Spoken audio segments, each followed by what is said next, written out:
Okay, good afternoon. My name is Chen. Currently, I work for Argo AI, and this work was done when I was a researcher at the Digital Life Lab of Fujitsu Laboratories of America.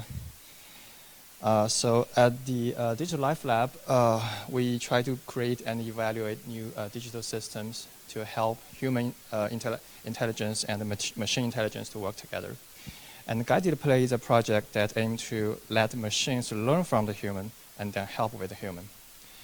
We look at children's development. We know that children learn from play. That's why they say play is the work of child. And autism, however, affects the behavior of children. So autism is a developmental disorder that affects many aspects of an individual, including play behavior. So one of the core symptoms and diagnostic criteria is restricted and repetitive behavior, or stereotypical behavior.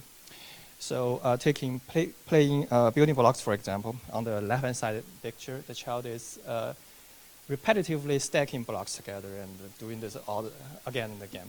This is a very classic example. While his similar age peers can play with the same toys in a more flexible and diverse ways.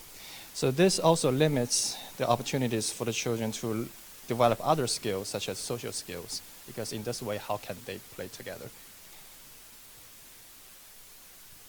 And also we know that children's object play develop in 3 stages. As infants, they usually spend more time exploring the physical world using their sensors, such as touching, watching, or mouthing objects. As they grow older, they can play objects in a more functional way, for example, using a toy cup to drink. And then usually at age 4, they start to do things that treat objects or situations as if it is something else. For example, they may make a robot or a rocket using blocks and pretend that it is real. And research has found that children with autism tend to have more lower level play skills compared with their peers. And their symbolic or pretend play skills usually show some deficits in there. So in practice, how do we treat or do intervention for such a problem?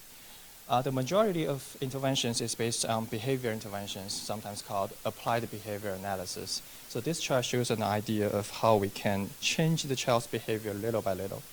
So a therapist would first observe the child's play, looking for areas to work on, and then she may join the child's play, even if it is not desired.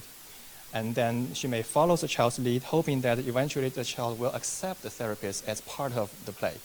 And when she finds a good opportunity, she can make a small change in the behavior and give the child a kind of a reward. This reward can be food, can be praise, anything the child like. This kind of closes the cycle of interaction. And they have to do this again and again. Usually for young kids, they recommend at least 20 hours a week of such intervention. Of course, not just for repetitive behavior, but for all kinds of areas they need to work on. So what we are trying to do using guided play is to replicate similar effects that only professional therapists can do. So the system can collect data about child's play and take some measurements to understand the children's development and to spot some red flags of development and also implement similar principles of behavior analysis, hoping that we can influence the child's behavior. We invented 2 mechanisms for this idea. So the first one is based on digitally enhanced smart toys. By the way, there are already some prototypes on the market now. So the idea is that, let's say the child is connecting the blocks again and again in this way, and then we make a programmable and retractable connectors. So the connectors can be retracted as a way to say, hey, let's try something different, and can be popped out as a hint to do something new. So because you have to use the connectors, this kind of influence their behavior. And of course, we are implement those reinforcements using sound and visual effects. But in this paper, because it's a prototype, we use a digital system using the similar idea without the limitations of physical world. So we can create a background image to give a general prompt of what we can do, and also use an outline for the child to fill in the blanks. And the system can also take turns to help the child finish the construction and also deliver a final reward for completing the activity.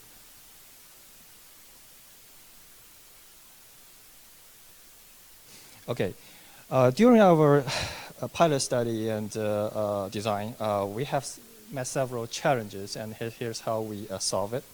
So the first one is how to balance being fun and being too distractive, because children with autism, they're usually very sensitive to sensories. So here's what we did. First, the rewards are delivered at 3 levels. Basically, the better you do, the stronger rewards you get. So sound for making a movement of the building block. By the way, you can just drag and drop the building blocks from left to the center canvas. And the sound plus visual if you put them on the canvas. And then the full animation when you finish the construction. And we also try to make the UI clean and simple, and also the buttons are kids-proof. We even use a special case to cover the home button of the iPad, because otherwise they may just click it. The second challenge is how to help the child to touch using their tiny fingers, especially for very young kids, like 2-year-old, 3-year-old. So we use a assistive grid to allow blocks to be automatically aligned to the grid. And also the block size is configurable. You also have to disable multi-touch gestures so that it's not easy to move to other apps. Okay, so then how do we collect data and do all kinds of calculation? So we model the construction and the operation as graphs. So here's an example. On the left shows the structure of a simple building block structure, and the graph represents the structure using nodes representing blocks and edges representing connection. In the middle represents a operation of blocks play. So this means adding block 4 to the right of block 1. So 180 means the direction of the operation. This updates the structure to the last one with 4 building blocks. So with this graph representation, we can run all kinds of calculations. One of them is similarity. So this problem then becomes the similarity between the 2 graphs, which is a known problem. Although it's MP hard, but we use some heuristics to improve their performance. Luckily, they are small, because how big can a young child build? Yes, and based on the similarity measurement, we run a clustering. We use a hierarchical clustering algorithm because we don't know how many clusters will be there. So this helps us generate a category of the child's construction, giving the therapist an overview of the child's behavior repertoire. So we know the child can build, let's say, 5 types of constructions. And unfortunately, the clustering algorithm is not perfect. Sometimes there are things that they don't understand. So we also have a visual analytical tool for human users to edit the clusters. So if this clustered in the wrong way, we just correct it. And also, the system can measure complexity of the constructions, diversity, and the variability of the play. But this paper mainly focus on the categories, like what things you build, basically. We did a clinical study with CARD, Center for Autism and Related Disorders, one of the largest autism treatment organizations in the world. We used a multiple baseline across subject design. So the idea is this.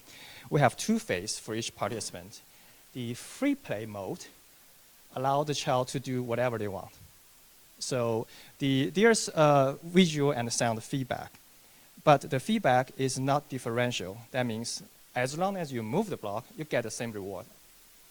And then the treatment phase, or the guided play phase, you'd better finish the construction following that outline to get the big reward. Otherwise, it's just a plain old same sound and visual effects. And then design works like this. So for each participant, they will move from baseline to treatment phase in different times. So if all the participants show similar behavior change, then most likely it's because of the treatment, not because of some other random factors. So the formal study, we have 6 participants, 5 boys, 1 girl. They're all aged between 4 and 5. We're trying to answer 3 questions. The first one, if the child has repetitive behavior in the physical world, and we are letting him doing the similar activity in the digital world, does his behavior show similar behavioral patterns in the digital world? So this is the first question. And if so, we implement similar behavior intervention in the digital system. Does it work? Does it change the behavior? And the last one is the most difficult and probably the most interesting one. If the child learns something in the digital world, can she do the same thing back to the physical world? I said it's hard because even in the physical world using human professionals, it's very hard. Their behavior is highly dependent on specific activities and therapists. So let's show the results. In the free play phase, we see the majority of the constructions are lower level, sensory, motor, or functional. The first 3 kids, David, Daniel, and John, can make some representation or symbolic constructions. Kimberley mainly do functional play, and the rest of 2 mainly do sensory motor play. Here are some examples of Daniel. You can tell he loves letters in the real world. So his majority of construction are letters. Some are recognizable structures, and some are kind of random. And Kimberley kind of treat this 2D building blocks as a puzzle and try to fill up the entire space, which is not intended, but it's functional, right? Because you can do that. So we consider her play functional. And Jason doesn't really make any recognizable structures. So we assume that his behavior is motivated by the sensory stimulation he gets from the play. And then when we switch to guided play, we can see they now build significantly more symbolic structures following the outline, the guideline. So here is an example of John's play. So he made actually 36 categories of constructions. So these are just 4 of them. So they are very meaningful. He followed the instructions very well. And if you compare each individual between and after the treatment, the differences is also very significant. And if you see the timing of the transition, the behavior change occurs right after the transition to the treatment phase. Although for David and Kimberley, at their last session, their number drops, probably because they feel bored. They have already explored all the possibilities. Okay, to summarize, our study has found that children's behavior in the digital world kind of mirror that in the physical world, which means, and the second, the digital version of the behavior intervention actually has similar effects as those implemented by human professionals. About the third research question, unfortunately, we didn't do that. We couldn't do that because all the participants refused to play the dumb building blocks again after they play in the digital version. And we didn't want to push them to do that. So one of the rescue for in the future might be something like that, a digitally enhanced physical building blocks that connects to the app, that collects the same data and deliver the rewards. In this way, there's no transition between the phase. Between the 2 worlds, you always have the same toys. You just don't know whether it's doing free play or guided play. Okay, so I guess that's my talk. Any questions? Any questions from the audience?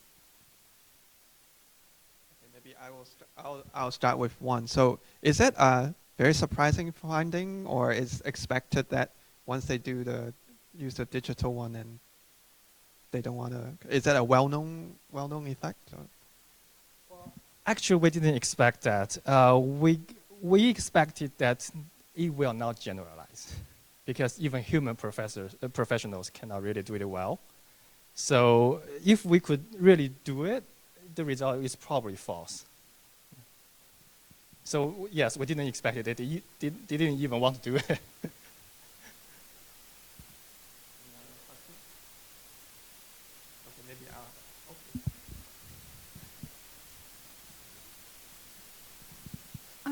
I have a slightly tangential question, but in your home study, what role do you think parents or guardians could play in order to enhance their social whatever? Like, it's not exactly related, but did you find something interesting around that? And can the interaction from parents and all be integrated more in the system so as to guide them better?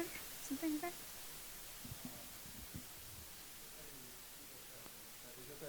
Like in a home program, how do parents or therapists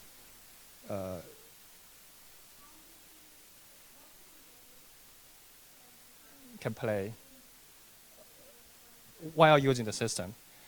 Probably enhance this functionality. For example, if the child doesn't like the reinforcement by the system, you can give them more. Or if the child is not following the instructions, you can give some other additional instructions. Because there's only limited things the system can capture, can provide.